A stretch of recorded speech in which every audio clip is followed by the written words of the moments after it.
Aujourd'hui, parlons de la gestion des émotions. Parce qu'au quotidien, nos émotions influencent nos pensées, nos décisions, nos relations, et même notre énergie. Imagine. Tu reçois un message froid d'un proche. Tu stresses avant une réunion. Tu te sens frustré dans les embouteillages, ou encore découragé après une mauvaise journée. Toutes ces situations réveillent des émotions naturelles. Le problème n'est pas l'émotion elle-même.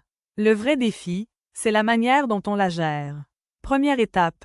Comprendre ses émotions. Quand une émotion apparaît, prends quelques secondes pour te demander « Qu'est-ce que je ressens exactement ?» Par exemple, si quelqu'un te critique au travail, tu peux croire que tu es simplement en colère. Mais derrière cette colère, il y a parfois de la peur, de la déception ou un sentiment d'injustice. Mettre des mots sur ce que l'on ressent aide déjà à calmer l'esprit. Et surtout, évite de te juger. Ressentir du stress, de la tristesse ou de la fatigue ne fait pas de toi une personne faible.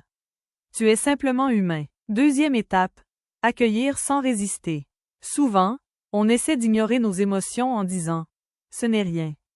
Je dois rester fort. Je n'ai pas le temps pour ça. » Mais une émotion ignorée finit souvent par exploser plus tard. Alors, au lieu de fuir, apprends à respirer et à observer ce que tu ressens. Par exemple, si tu es énervé après une dispute, évite de répondre immédiatement sous l'impulsion. Prends quelques respirations profondes. Marche un peu. Laisse l'intensité redescendre avant d'agir.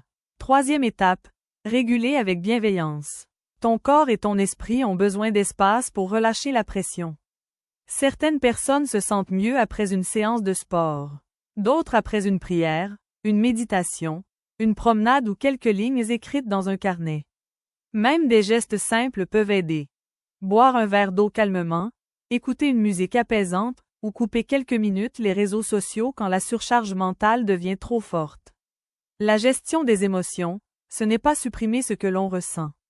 C'est apprendre à retrouver son équilibre. Quatrième étape, choisir sa réponse. Une émotion est automatique, mais la réaction, elle, peut être choisie. Quand quelqu'un te parle mal, tu peux répondre avec agressivité, ou décider de garder ton calme et parler avec clarté.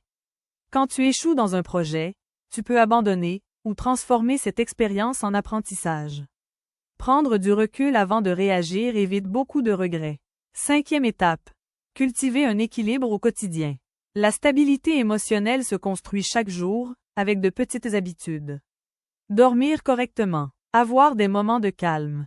Exprimer sa gratitude. S'entourer de personnes positives. Limiter ce qui vide ton énergie inutilement.